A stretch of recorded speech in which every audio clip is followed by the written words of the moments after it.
and built their empires to profitability. And that's the reason why Bizna Kenya and MC Moments have partnered to bring you Biz Talks.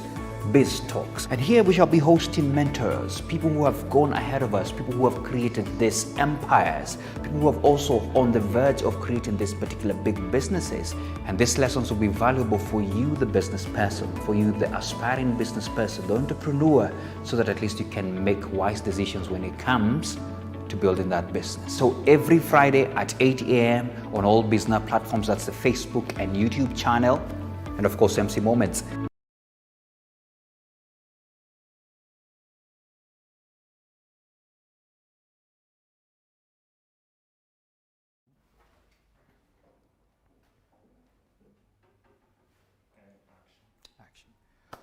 All right, good morning, and welcome to Biz Talks. Conversations we hope that will build you as a business person, entrepreneur, aspiring business person, and make you grow as well, even as you make decisions to all matters business. Now, today, this month especially, because we are still celebrating the International Women's Day, and in line with that, we have a power woman. Let me use that word, because she's a woman of many firsts. Let me give you one.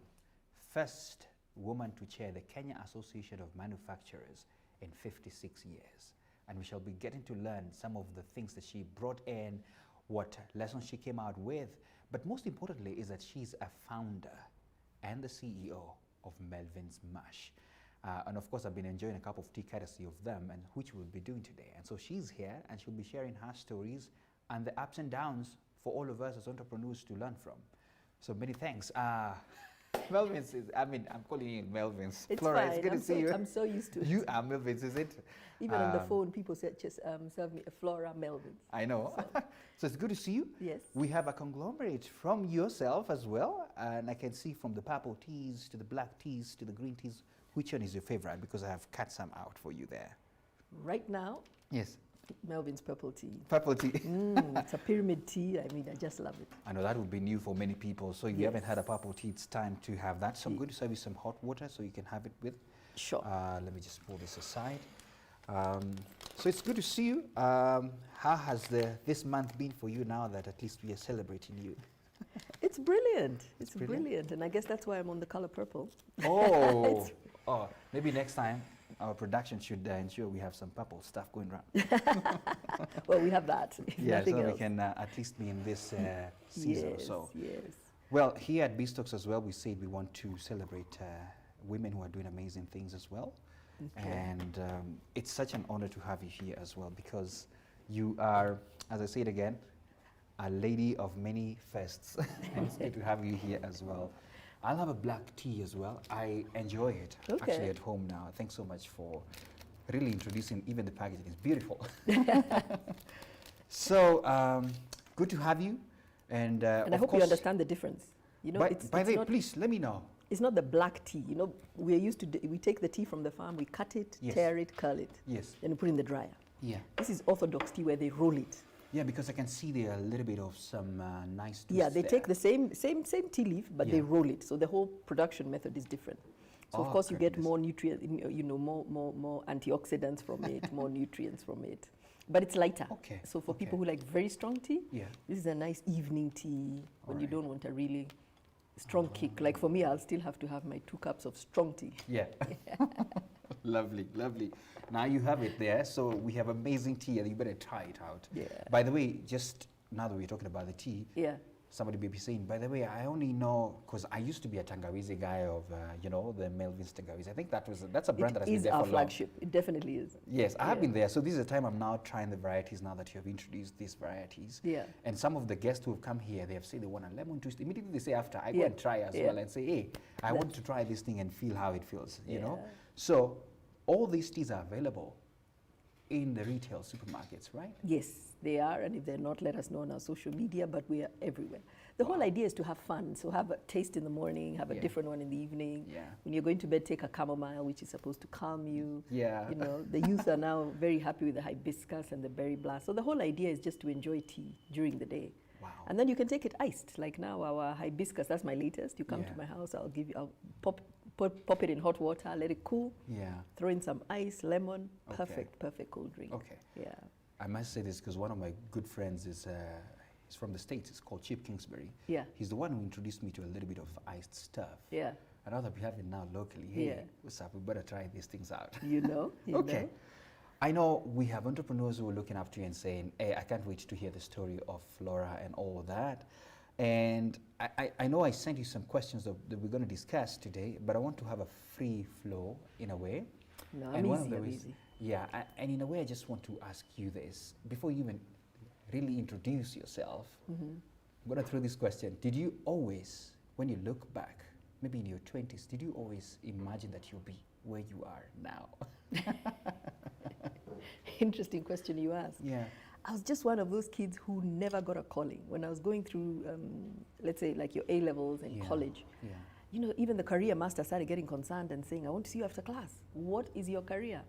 And I couldn't articulate what I wanted. I said I wanted to do things, and today I'd go this way, and tomorrow I couldn't articulate what I was actually wanting to do. Yeah. And eventually my father just said, listen, Flora, you're good in accountancy, tell him you want to be an accountant. Yeah. So that got the pressure off my back. Yeah. But it didn't solve my problem because I was unable to say what I wanted. Okay. But so when I finished my degree, I came back to Kenya and I started doing my CPAs, which is what everybody does. Yeah. Because I started believing this story that I'm going to be an accountant. Yeah. And 9 months into it, and I had started my CPAs, one day James McPhee, who was in Strathmore, called me and he said, excuse me, can I see you? And I said, yes. And he says, who's paying your fees? I said, I started laughing and I thought, there's a trick here. And he said, it's obviously not you. I said, yeah, you know, my boss, and you know. And he said, you're clearly not committed. I've seen you. I was barely getting a pass, barely going to enough class. You know, I never, and I couldn't. So then he asked me, what is your issue? And I said, you see, the people who bring us books of accounts to write, I want to be those people. Wow. So he said, that's a business person. And I said, yes, but I you know. So it was in you, you could feel. It was in me, but I couldn't explain it for people to understand. The word entrepreneur was not even, you know. And business, it was called business at the time, was considered for failures. Okay. So I said, I've tried to sort of tell my people, and everybody was like, so he said, but who are you lying to? Okay. And I said, it's true. And I sat with him and I went home. And 2 days later, I wrote my letter. And I took it to my boss, my then boss. And I said, I'm out. And she said, what do you want to be? I said, I'm going to be the one making the business. You guys will be the ones writing my books. That's bold. It was bold. It was scary. Yeah. And she was my mom's friend. So, of course, first phone call. And they're like, what? Yeah, you Get need home. help. I remember that evening. It was like 4 hours of a lecture. And, I know, I can imagine. Are you sure? Is everything all right? Is everything okay? Women get married. Yeah. You know, we've taken you to so many, you know, you've studied wherever. Yeah. You know, what is the problem? Okay. And I said, I want to be a business person. Ah. But of course, I think for at that time, really, this is 25 years ago, it wasn't kosher. Yeah. Business was considered for failures. Because business was sort of understood as just trading. A lot of people would study to get employed. Yes, that was more the notion, especially of our parents. Yeah. So what do you mean? And then I couldn't articulate it. It also didn't help. Okay. So, you know, I sat home. We started fighting. Yeah. So for 3 weeks, it was just cat and mouse. You know, I knew they come home for lunch, so I'm never there. I knew they come home in the evening. I run away. Yeah. So for then my mom just said, listen, I want to see you. Have you thought about what you want to do? But when I was leaving, my boss then, she's called me Mrs. Muya, Charity Muya, she told me, come. And she took me through a lot of the books we were doing were people I had now known in the time. The good thing about working in a small firm, it was an auditing firm, I managed to do a lot and saw a lot of books and a lot of business. And she said, look at this account. They used to turn over X, now they're turning over Y. And she said, whatever you do, build a business with a legacy. Wow. Build a business that can work without you. Wow. Coincidentally, a lot of her clients were in the industrial area doing some form of manufacturing, from sweets to soaps to wheelbarrows. And I had seen this. Okay. And during the lunch breaks, I was on the floor and I would be like, how does this work? To an extent, I used to forget to go back at 2 to do the work. So auditing was clearly not my thing. Yeah. And this manufacturing space. But I still could not articulate this thing. Yeah. So then finally my mom said, listen, what do you want to do? And I said, I want to be an entrepreneur. Okay. I want to do business. And then the big question came, what? Yeah. And I hadn't thought about it because I was so busy fighting. Okay. So then there I was again. So to be honest, I give them a lot of respect today that they allowed this. At least because of the exposure and all that. And no, just the fact that they let this child just fight and just be. Where was I going? Actually, let me cut you short on that because, I mean, you know, I'm taking notes because for the entrepreneurs, build a business with a legacy. That's very important. Something that can outlive you, something that can actually, you don't have to be all the time present. Yes. But of course, build it with all that you can. And that's what exactly you're saying. Yeah. You have, you know, in that story, I've picked so many things up because there are people who sort of allowed you to see, you know, the twists and turns of what it means to get into business, and really as well allowed you to, you know, experiment, if I may use that word, because they opened their doors to see a little bit of some of the exposures you're talking about, which is very good. And I'm sure many people right now, there are many opportunities right now where you can go and learn and see what people are doing. But I'll be crucified by my viewers if I don't ask, who is Flora? Because it's good for you to just, you know, how do you describe yourself, first of all, so that people can know you. I know I jumped fast to something else, but please, if you don't mind. Who is Flora? Yes. Of course, I'm a lady. Yeah. Entrepreneur now. Absolutely, an amazing one. Mother of 3. Oh. And I was always that that shy kid, the quiet one, the calculated. I never put myself out. I was always, like you saw him, Max P saying, very average. I didn't want to stand out at anything. Yeah. But purely because I was very shy. Okay. And then through that, but very tenacious. You know, my mom laughs. She says it's because I was born between 2 boys. So I don't let go. If I have an idea, I will die with it. I'm like a kid in a dog with a bone. Yeah. So really, that's who I would say I am. Okay. But at the same time, very resourceful, very whatever. And what I realized also, why I probably gravitated is we do come from a very entrepreneurial background. Yeah. In the back, you know, my father was a banker. Yes. But he was also a guy of First African Bank. Okay. You know, my mother was a chartered secretary. So conversations around business were very common in our home. All right. So I guess which sort of gave you some lining also. Yes, I like that. I like that. Yes. And you know, I'm sorry because you know, your profile is out there, and I know you have. Flora has tried to be a bit, you know, gentle. let me just say that. I know that you chair the Women in Manufacturing in this country. There is also an agency that you chair because the other week we couldn't have it because you had gone to, of course, those guys who were doing counterfeits to deal with them a little. Yeah. So I just wanted to just go a little bit deeper there. Yeah. Let us know some of the boards that you sit in. Of course, crowned with the fact that you're the founder and CEO of Melvins Tea. Yeah. All right. Yeah.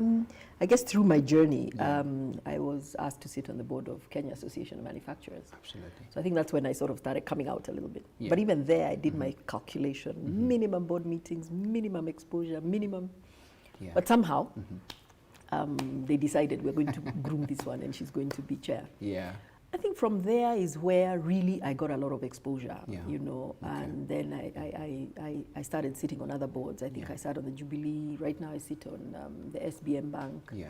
I'm the chairperson of the Anti-Counterfeit Authority. Yeah. And then, yes, when I was in CAM, Phyllis and I were both at the helm, and we decided. Phyllis is the CEO. Yeah. We decided it will be a while before, you know. Yeah. Let's take this opportunity to actually promote women in manufacturing. Because even when we were sitting and saying we want more women on the board, boards, we were struggling with the numbers of women entrepreneurs. Yeah.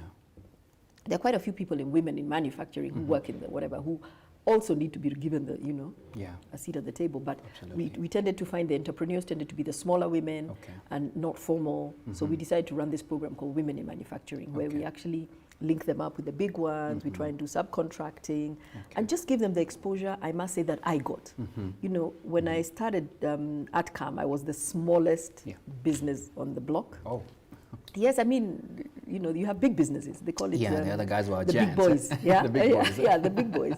And I was one of the smaller whatever. But just the questions they were asking, the way they challenge, the way they think, my learning on the board, the exposure really has made me grow. And you know, I think now we can say we are comfortably out of the SME. Now we are headed out there. But this is just the mentorship that we've received from the people. And none of them, if I called any one of them and said, I have this thing, thought, they say, come over, have a cup of tea. I'm telling you, I tend to feel businesses don't go where they're going, not because of money. We always tend to think it's money. It's the thinking. Okay. It's the strategic thinking, how to solve problems, how to skin a cat. Because you want to do it this way, go to somebody who has done it 10 times over, and they'll give you another way you have never even imagined. And that's the first thing I always tell entrepreneurs. Put together a board of even advisors. They don't have to be board of directors with fiduciary duty. Put a board of, because those people help you think. I remember when I first put my board, how my board even came to be is I went looking for money, as usual. I don't have enough money, I can't grow my business. And this gentleman, he was called Gerald Mashari, asked me, let me see your books, because he was of Faulu. And he looked at my books and he says, you have so much money, my friend. Your money is sitting here, your debtors, you're not collecting. I said, they won't pay me. And he said, then don't deliver. And I said, but if I don't, and we got into this. You will lose business if you don't deliver. There's a balance there. He sat down and he said, do you have a board? And I said, no. And he said, I will be your first board member. Go get what you think you need, and call me for your first meeting. And he kept at me until I did that. Today we are still very good friends. He's still on my board, and it is the thinking. And I keep telling people, get your thinking right, everything else will follow. Because they help you even when you're looking for money. And today there's a lot of money out there in very many different forms. And I tend to find people, I'm looking for an equity investor. Are you really? Are you sure? Have you looked at what they give? Have you looked at their terms? Are you clear you understand? Dundo will call you and say, hey, I want you to list on the stock exchange. They help you break that down. So I keep telling entrepreneurs, don't try and do it on your own. I love this. I love this. Get you thinking right. My goodness. If you're an entrepreneur there, especially there are two things I need to alert you. If you're a woman in manufacturing and you have not gotten in touch with the WIM, that's the program, is it? And of course, Flora has helped. Then you're missing out on growing your thinking and the strategy as well, so that at least you can grow as a woman. And you have any comments, any questions, please feel free to throw it in. I still want us to go to the one-on-ones, so I'm still going to ask you the question about the journey of Melvins Mash. I know you've already touched a little bit, some of the ways that, some of the struggles you're trying to look at, even in the financing and all that. But, we left the story at a point where you were now saying, this is exactly what I want to do. So can we get back there and tell us just about the journey? Because you challenged, and I want to appreciate you for that. Actually the theme for the International Women's Day this time around is choosing to challenge. And I salute you for that. So you chose to do this because tea was a reserve of just, if I may call it, the state or the state organs. And you came in and you're among the first. So how did you just start this? So I remember I told you I had no plan. But I had sort of started, spending a little bit of time in manufacturing. So one time at the dinner table, I said, pass the salt. He gave me salt and it wouldn't come out of the salt shaker. And I said, what's that? Why don't we have free-flowing salt? And everybody looks at me like, what's that? And I said, it's salt that comes out of the salt shaker all the time. You don't have to keep, just on the table, as I told you, the family, they threw out a challenge and said, why don't you do that? And I said, that's a good idea. Wow. And so I took the salt, and at the time the salt was purple. You could see the iodine. It was damp. So I took it. I didn't live too far from Kabete Food Technology, the campus. And I went there and I said, I want to make this free-flowing. And it was Professor Karuri looks at me and said, have you done food science? And I said, no. And he said, so how do you expect to do that? I said, you're going to teach me. He was so amazed by this person that, he said, okay, fine. He looked at his calendar. Of course, these are a few meetings and a few fights. And he said, listen, I have the next 3 weeks, come here every afternoon, 2 o'clock to 5 o'clock. I will first teach you the principles of food. So that's what we did. And, then we came out with a product. And next was, then where do we get the machinery? And he said, this is what you need. It's called a ribbon mixer. This is what you need. It's powered, but I'm not an engineer. Go get it done. So again, next problem, what do I do? So I started calling around and meeting people. And then I found an organization it was called SEPSO at the time. And you would walk in with your idea, and if you need an engineer, they would give you an engineer. And he drew. And then I went to industrial area and somebody made it. But I didn't have money. So then I started saying, here we go. This is where I need the money. So I went back home and I told my parents, give me money. And they looked at me like, what part of this don't you understand? You were employed, we've educated you, we're not giving you no money. Didn't you have a plan? Of course they knew I didn't. And I said, no. So again, now I went out into the field and I started asking everybody, where do I get money, where do I get money? And I found Kenya Women Finance Trust were giving funds. But first you had to do a program of business planning for 3 weeks, and then you had to get somebody to put up a security. So then I went back home and I said, Mom, put up a security. And she's like, no, you went on this journey, go it your own way. Didn't you have any savings? Of course I didn't have savings. I think my salary was 9,000 bob or something. I didn't have savings. Hey, now I have to ask the question, which years were this? We can mention them in the 10s, 70s, 80s, or 25 years ago, do your math. Oh, let's not mention. Now you can do the math for me. Go ahead. Because 8,000. No, it must have been 26 years ago. Okay. So then, so I go out and finally, then she put in a security in her name. Okay. And all she told the manager is give her her money, but don't connect us. I'm giving the security in my name. Okay. Anyway, the manager was a friend of hers, so he said fine. So that's all he did. He set up the unit, but it wasn't enough to buy my machine, buy the raw material, do my packaging, but I didn't tell anybody. So I received it, and I started cutting it up. So I went to where I had commissioned the machine, and I said, I'll pay you in 4 months. And here are the checks. So I gave the guy his checks. Then I went to the packaging guys.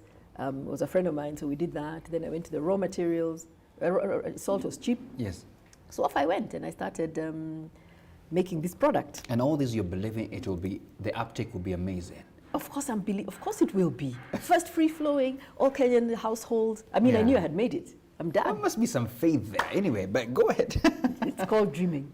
So here I am dreaming, and we made the product. And then I started trying to take it around, and everybody was like, what's this? What's free-flowing? Even today, I still have a problem trying to explain to people free-flowing salt. So one of the hotels I went to, I think it was the Sarova, I went, and they said, lovely, in fact, we're struggling in Mombasa, bring 100 dozens. And I'm telling the guy, no, I can't. You can't manufacture all that. I don't have the money. And meantime, my checks start bouncing from the guy who I had paid for the machinery. But I didn't mind, it was 300 bob, so I said, I'll pay you, I'll pay you, I'll pay you. The story of many entrepreneurs, but anyway. So then I leave him alone, and he's making noise, and I'm like, I'm coming back. And then now I went home, and again, I need more money. And then my friend's mom says, what's your problem today? And I told her, she said, okay, I'll lend you the money. And I said, I'll pay you in 4 days. So I go, I get this, whatever, I made the salt, I deliver. And I bring an invoice in the morning, the next day. Please pay me. And they say, no, our terms are 90 days. Of course, I haven't done my homework. Another story now. Another story. So then I said, no, I can't do this. I borrowed from a friend's mom, I have to pay back. So then I said, I'm going to wear these guys down. So every day I started going there, every day. So of course we became friends, I'm having tea. And he says, oh, my mother, a friend of mine says, oh, my mom is disturbing me. She started to pack tea. I said, tea, why tea? And then there was a monopoly on, government monopoly on a particular brand, and now it's opened up. That was a Thursday. Asked him, what do you know about it? He said, oh, my friends are in tea. By Monday, I was in Mombasa. Went to Mombasa, learned about tea. As I'm learning, I'm telling them, please sign me in. I want to be part of it was tea board, you had to be signed in by brokers and buyers. Seize in the moment. And so they were asking, what do you know about it? You're just learning it. I said, just sign me in. I do these things together. And they look at me and they said, we will. However, I won't see you in the evening. So in the evening, I go to meet these gentlemen that I've never met. I mean, I just met them in the morning. And they asked me, who do you think you are? And I'm like, why? You're just asking us about this. You're saying you're going to pack it. You have no clue. How are you going to go up against what was a monopoly? I know. And I'm looking at them and saying, I will. That's not a problem. Of course, inside, I'm burning and I'm thinking, wow, what have I done? So on my way back from Mombasa, I really I thought about it. I thought hard, and I said, I have to secure I have to de-risk myself in some way or the other. So I got home, and I love my tea, I told you.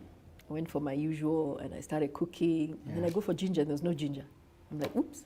So I go back to the kiosk, bought the ginger, and came back. And that's when my penny dropped and said, how many people are like this? How many people cannot drink tea without? You gotta do a lot of things and mix things up. And that's where my idea came. So off back to my university, came out with another product. And that really has been the journey. So it's just looking for opportunities around you. The biggest principle I keep telling entrepreneurs, don't do because Flora has done. Look for what problem are you solving. Because I thought I was going to do the tea, thanks to the people who challenged. I came out with a tea, normal tea. It was called Melvins Premium Tea and Tangawizi Tea. When I went to list in Chandarana, I think they were gentle. They took both. When I went, then I went to Chumi to list, and the gentleman told me, I'm not interested in your black tea. I'm interested in this one. It's different. It's different. And that was the beginning of the journey. So there's a place of value addition, because it is not a story that there was no tea, but it was the value that you're bringing into the tea. You're solving another problem. How many people wanted different? Absolutely. I mean, as Kenya, ginger is one of the most common spices. How many people used to do that? And then, of course, the next obvious one became masala. Yeah. And then the next obvious one became the lemon. Yeah. And you know, so you just go looking and now at all this. yeah, and now all this. You just go looking at what are people looking for. Yeah. So that's my message always to entrepreneurs. Don't do because somebody has done. Do because there's a problem you can solve. Absolutely. And your solving problems doesn't necessarily just be product. It could be the packaging of a product. It could be the colors. It could be the delivery. Look at the youth today. Even how you're presenting it. Yeah, look at the youth. Or even me, when I remember when I first got married. Yeah. When I go shopping, I didn't want anything I saw in my mother's house.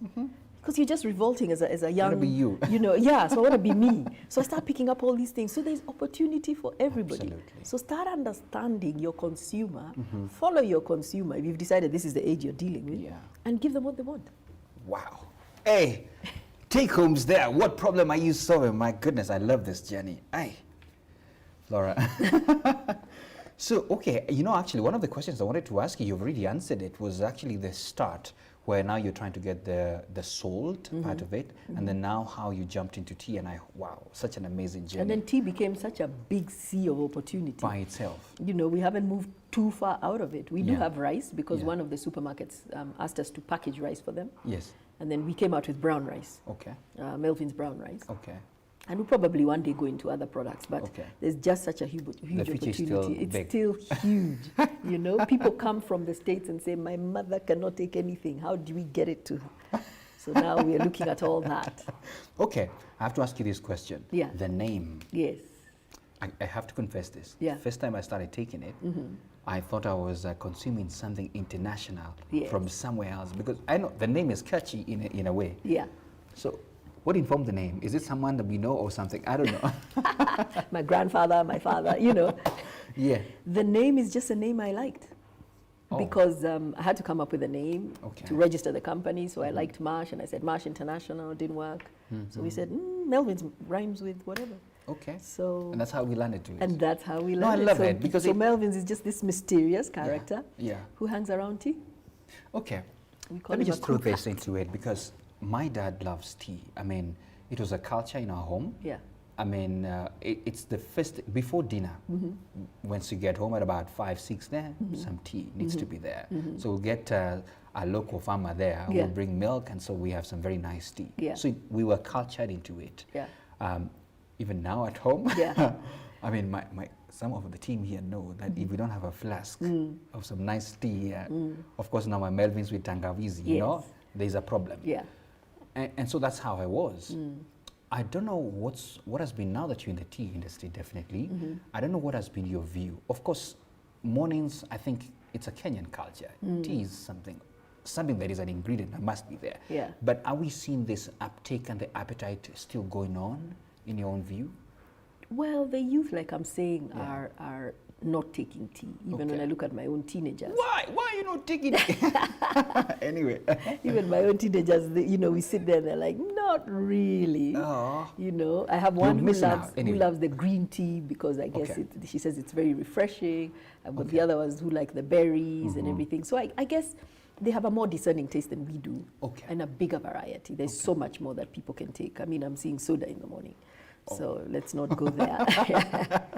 So yes, there's going to be, I think there's going to be a whole shift. And this is where I'm saying learn also to shift. So we are trying to understand what are they taking, why are they taking it. Yeah. But what I do tend to find with tea is as people age, they do go back to tea. Yes. You know, as you start getting married, the visitors start coming, the in-laws start coming, you go back to doing exactly what we were schooled to do. All right. Okay. No, there will be that, but definitely there's also coffee is now starting to challenge it a lot. Okay. And then just the juices and the waters. Okay. But what's interesting is also what COVID did. COVID made people now start really questioning what they're putting into their bodies. Yeah. And for us, fortunately for us, we have a very natural proposition. We mill our own ginger. We mill our own, you know, if it's the lemon. If we do everything naturally. Yes. And we tended to find a lot of questions and requests on our page. You know, tell us, how do you do this? What's the process and everything? Okay. Okay. So I think... So all the nutrients are there. Yes. Like I love this black tea. I wish I could show my viewers because it doesn't look like this fine all grainy thing. Like I said, it's tea and then you roll it when it's still wet. Very amazing. And then you lightly dry it. So okay. It's totally different. And that's what people now have started to do. They're looking at what's going into their bodies. Okay. So again, a lot of the artificials are being dropped. Okay. Yeah. Wow. Yeah. Lovely. And even, you know, people who have tea where they use a lot of artificials, even those we are finding are being dropped. Okay. Yeah. Let me throw this to our viewers.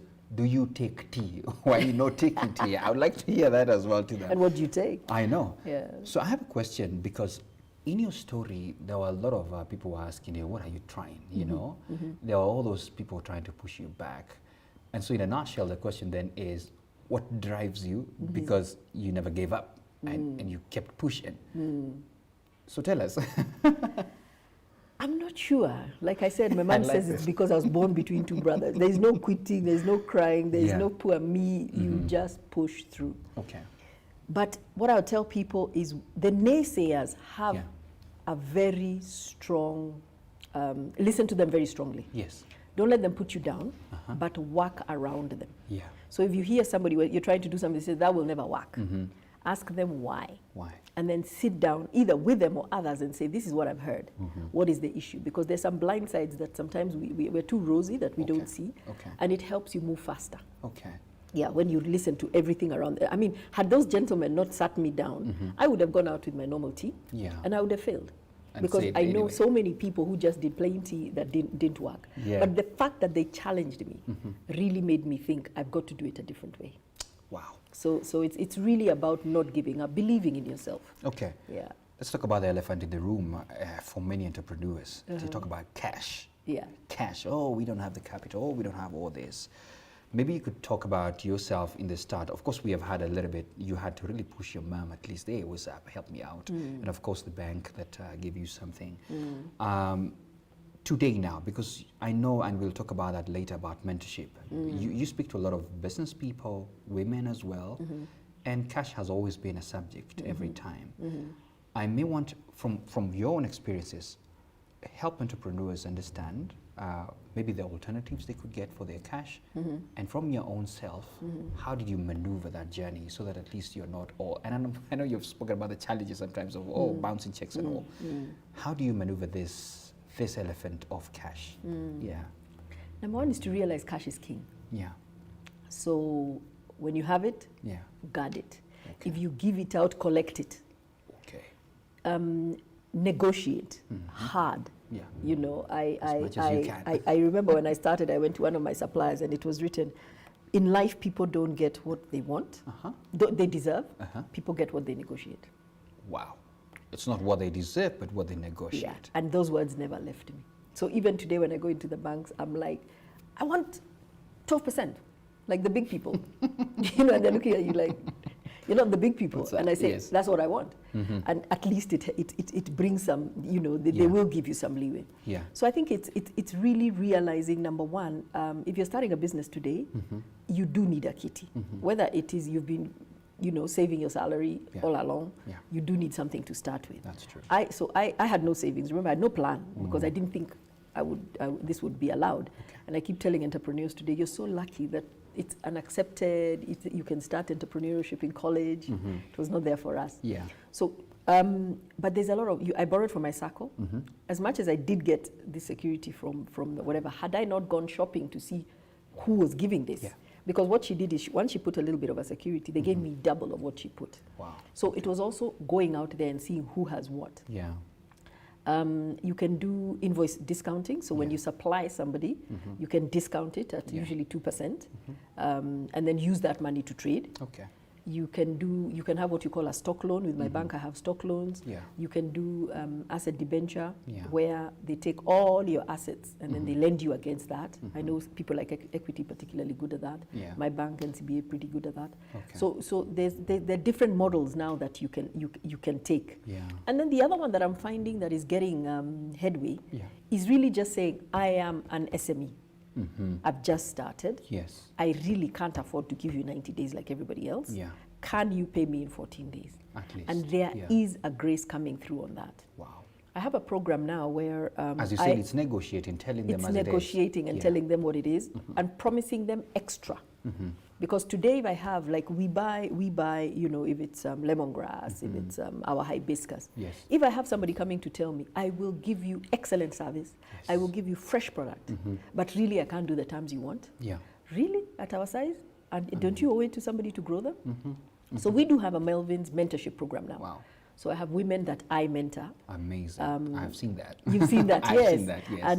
And what I try to do for them is, on top of just sharing my story, I share my challenges. So once they hit a wall, they'll call, say, Flora, this is what I'm going through. Yes. But the other thing I'm trying to do for them is to open doors. Okay. So when I go to somewhere like Naivas where I have a relationship, I'll say, listen, please just give these women a chance. Listen to them. Yeah. Help them. You know, and they'll tell me their challenge. It actually, the first time I went to them, they were so graceful. They actually hosted our graduation ceremony at their premises, at their cost. Wow. And the women graduated, and they were given a pitch. So they got time to go and pitch their products. Okay. And you'll see to the supplier who will tell you, I won't take this because it's not going to match up to the other. I will take this because this works. But I think I can only sell it in 5 outlets. So it's really just helping other people grow. So look for these kind of programs. They're out there now. Right now, everybody knows the importance of supporting SME. If you look at Africa, we are saying, what, 85% of SMEs are women or youth. We have a youth bulge. If we don't grow these guys, what next? What next? So we owe it. We owe it. We owe it to the youth. So I keep telling entrepreneurs, commit yourself to hard work and stop this. I feel entitled. I should be. You will not be given. You have to get to the ground and work. Get to the ground, work, negotiate, deliver. Deliver.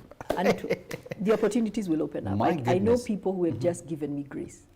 For no reason whatsoever. I didn't deserve it. Yes. And I played around maybe a little bit, but I put myself together, and I'm where I am because other people open doors. I love the fact that you're putting it as it is, that there's really no shortcut. Hard work is a given. You have to throw in the hard work. You have to do the work. And number 2, the opportunities are now wide to raise your capital. It's not like in those days when you were started. And so you need to explore more.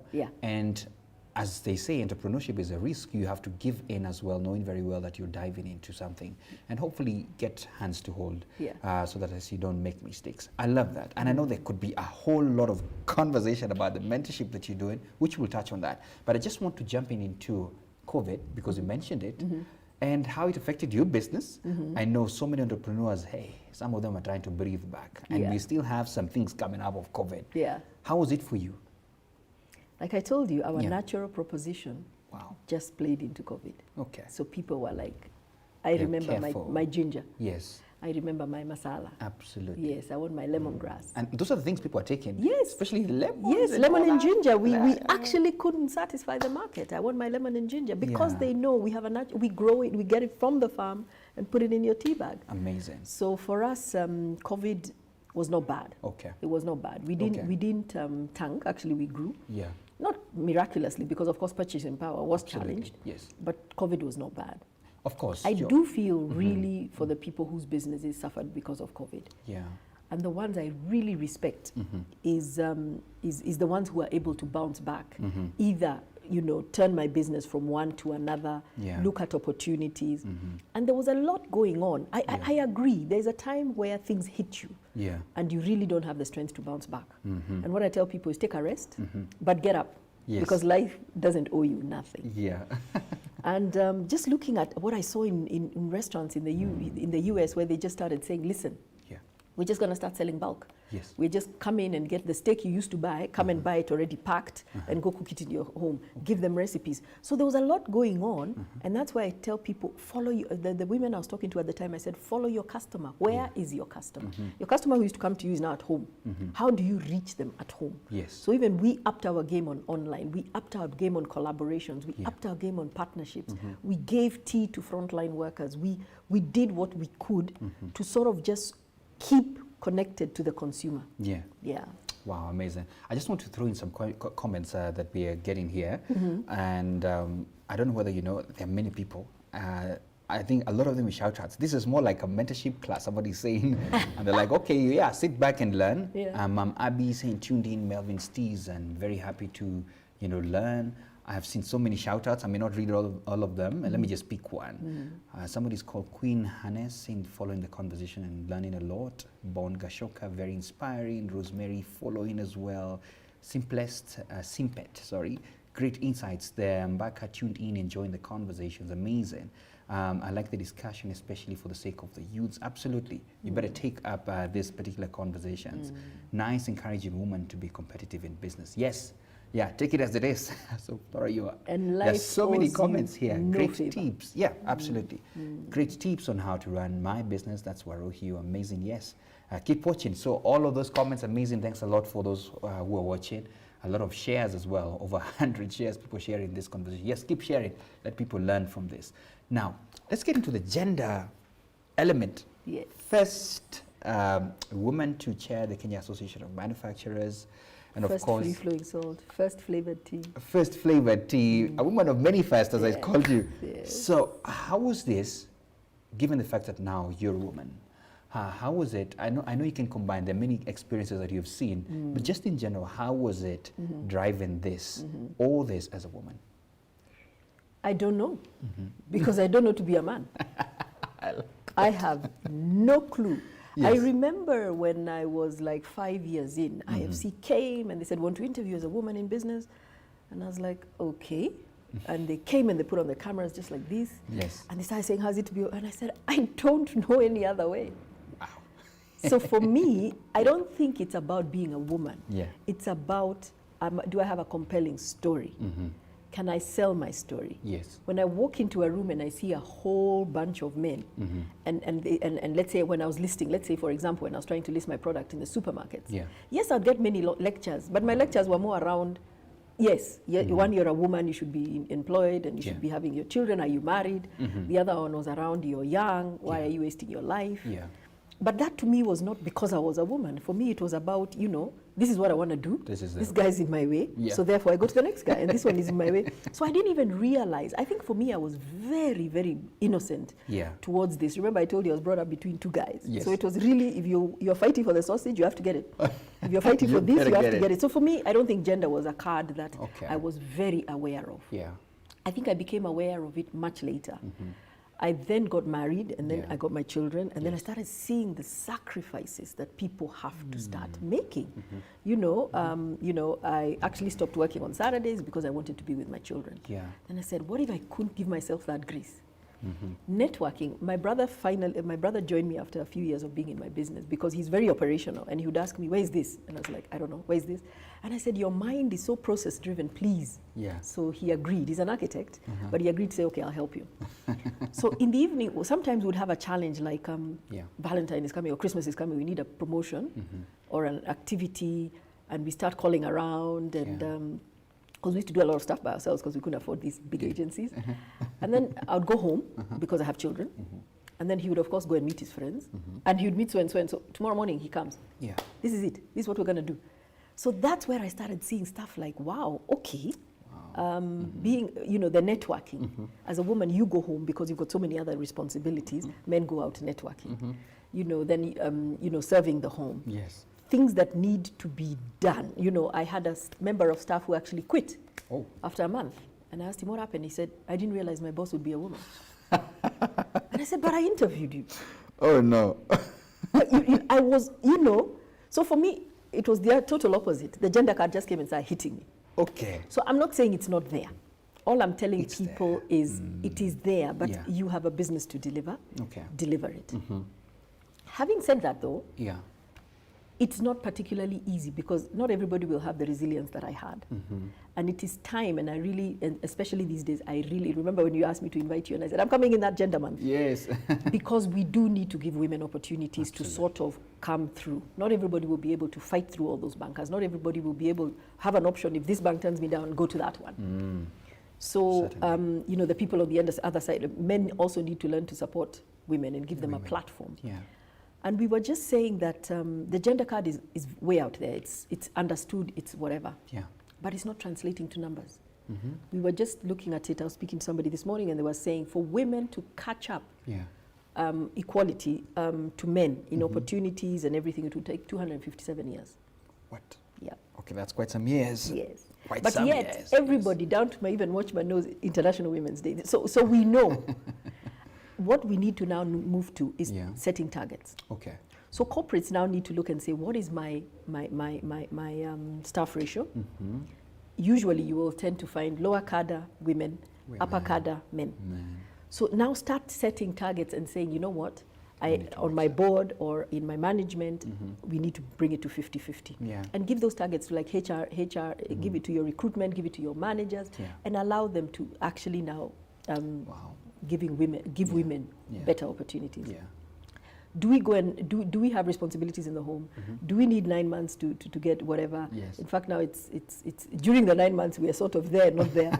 Then we have to have the 4 months that you're at home. We combine it with leave. So sometimes you tend to find somebody saying, "Oh my goodness!" And like for me, I can tell you that obviously, I allow my women grace. You know. You take because your leave and we will hold your position. It can be hard because sometimes you have to outsource, it can dent the business. But the commitment you get from people like that is worth it. Wow. So for me, I think it's really us putting now targets and measuring. We need to get into measuring. And you're right, because there was I came across, I don't have to mention the companies, where women felt appreciated, that yes, you understand this is a season I have to pass through, maybe when I am due for childbirth and all, and when you appreciate that, some women said, I got better opportunities in other places, but I stuck here because I felt appreciated here. They understand me and they don't push me as if I am somebody who is maybe a burden or something. So certainly to all the bosses there in businesses, that's a cue that appreciate them. They will stick there. Most of them will give back as well. They will stick there. Of course, there'll be those who will say, I really want to be with my children. But you know what? You gave them that opportunity. Let them be with their children. They might come back or you get somebody else. I think the thing to do is not to sort of label and fear.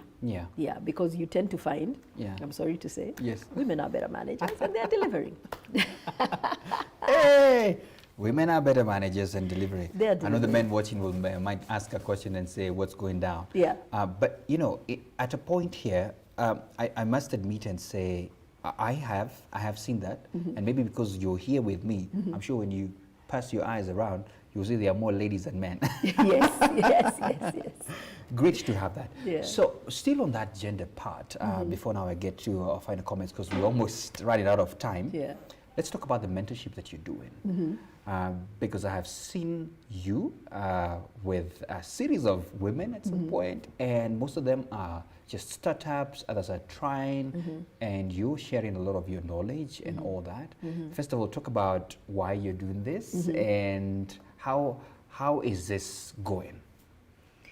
The reason I wanted to do it is I wanted to give back. Like I told you, the fact that I didn't even see gender or, you know, I went into entrepreneurship was perhaps my background. Entrepreneurial parents, the opportunity was there. So what can I do to grow other women? The second thing was the fact that there were very few women in manufacturing. You know, when you think about them, you're struggling. Yet, who manufactures in this? Women do almost every side hustle women have something to do with manufacturing. I knit sweaters. I make chemicals, whatever. These days they're mixing sanitizers. They're everything. I make cakes. I do nuts.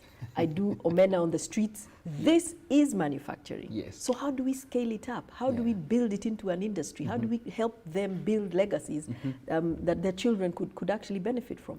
So for me, that was the other one. And the third one was around just the youth issue. When I look at the demographics of Africa, we have a youth bulge.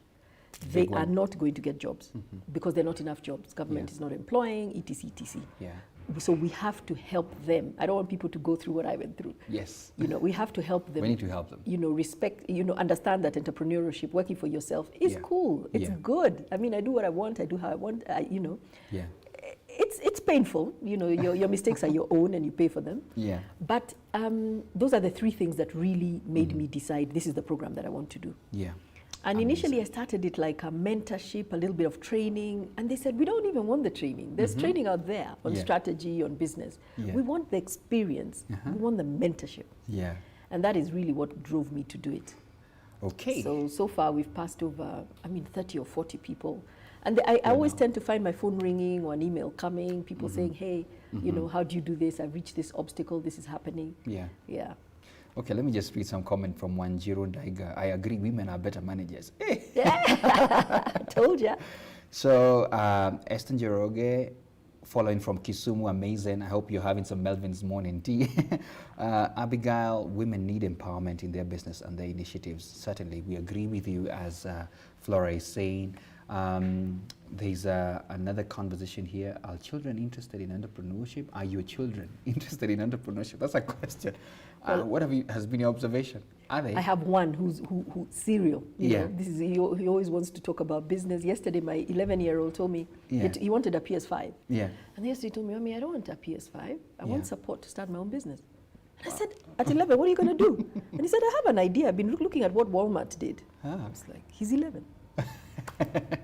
All right, listen to this, Gideon.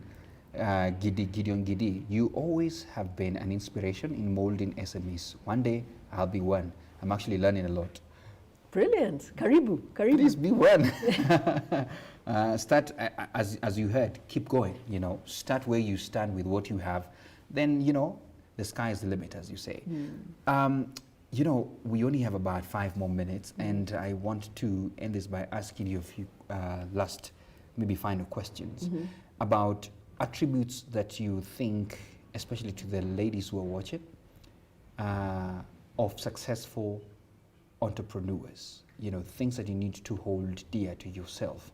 Of course, you know, I know you have to mix it as well with leadership, because you're a leader in many fronts. Yeah. So what are these important attributes you think all entrepreneurs watching, especially the ladies who are watching, they need to hold dear to themselves so that at least they can be successful in what they're doing?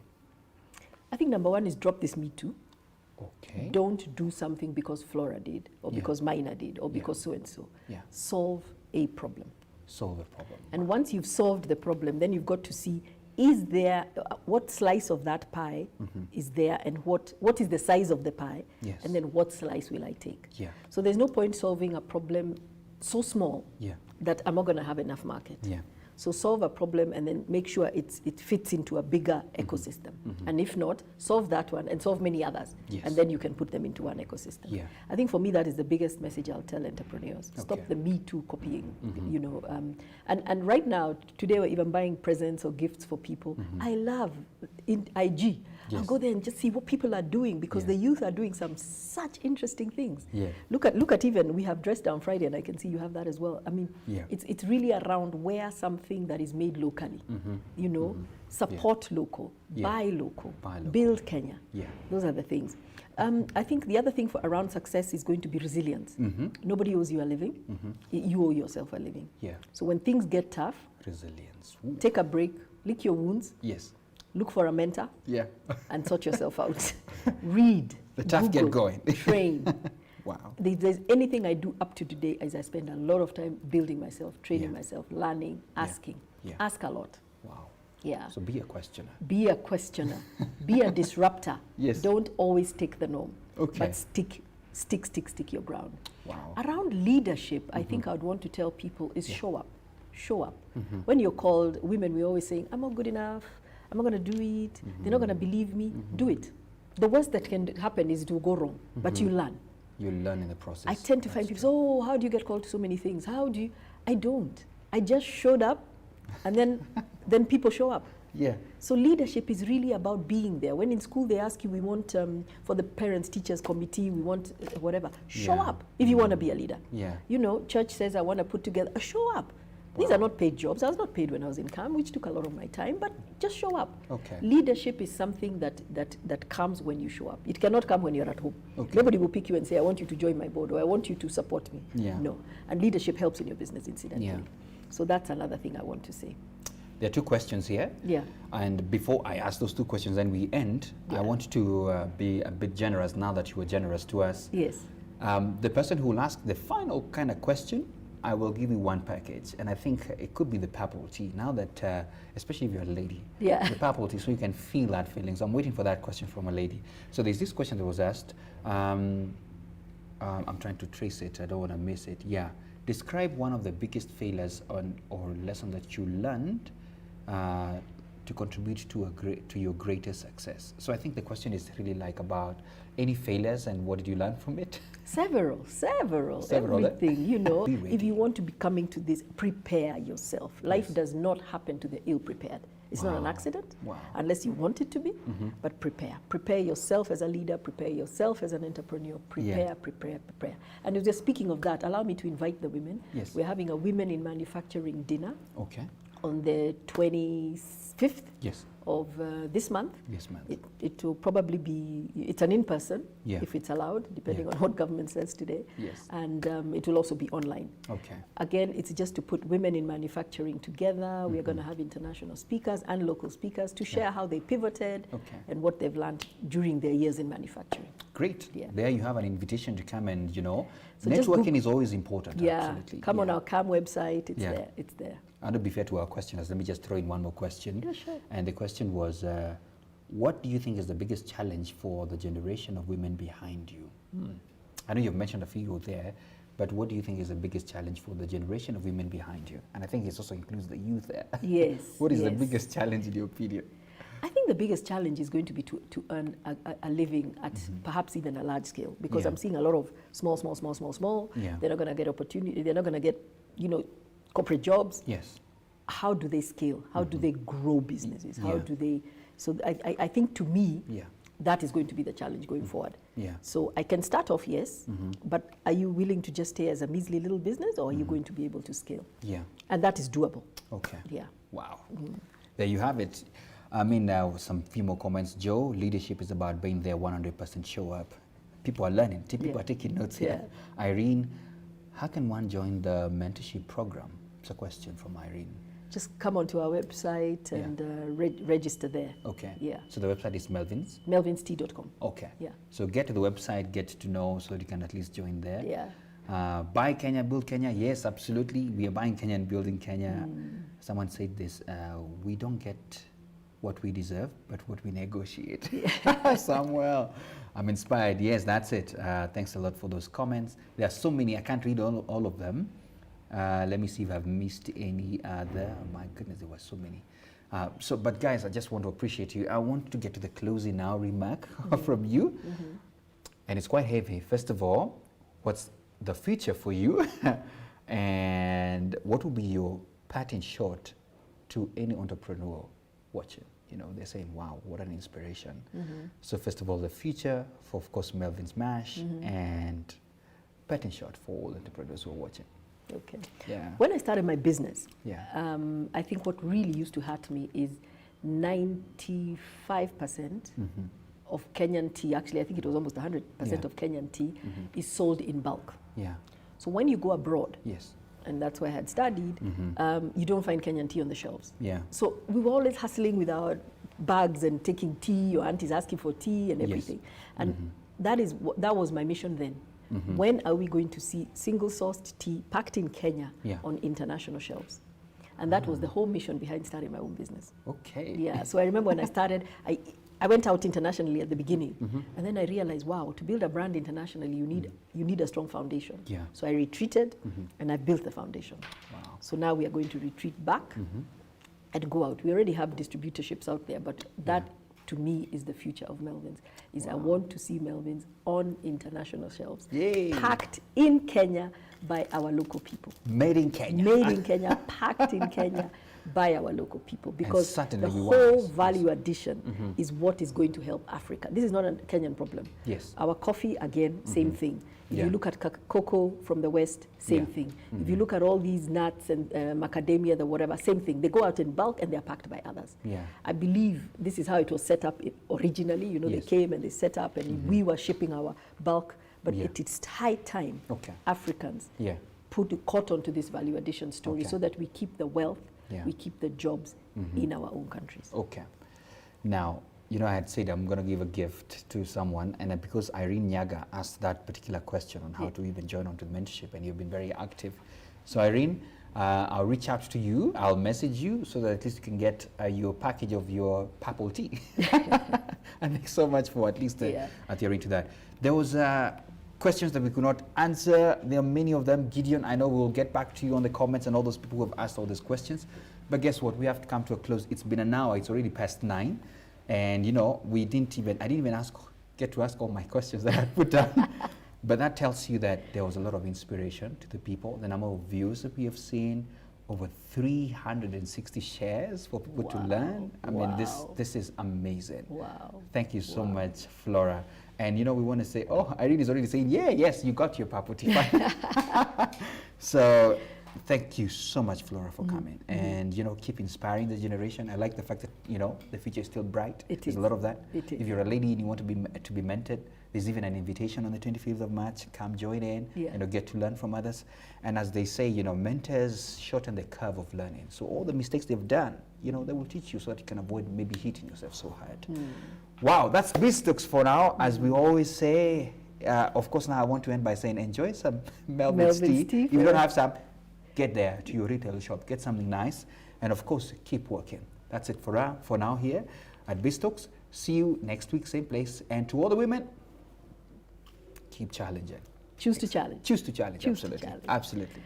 And be fair to yourself. Love yourself a little. Love yourself. Entrepreneurship is difficult. Love yourself. Yes. Give yourself some grace. Absolutely. Yeah. Thank you. Bye-bye.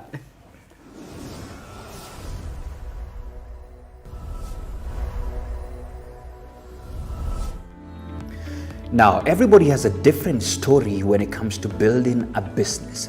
To some, it's never an easy task to partake. And to some, they have very good stories of how they started from scratch and built their empires to profitability. And that's the reason why Bizna Kenya and MC Moments have partnered to bring you BizTalks. BizTalks. And here we shall be hosting mentors, people who have gone ahead of us, people who have created these empires, people who have also on the verge of creating these particular big businesses. And these lessons will be valuable for you, the business person, for you, the aspiring business person, the entrepreneur, so that at least you can make wise decisions when it comes to building that business. So every Friday at 8 a.m. on all business platforms, that's the Facebook and YouTube channel, and of course MC Moments.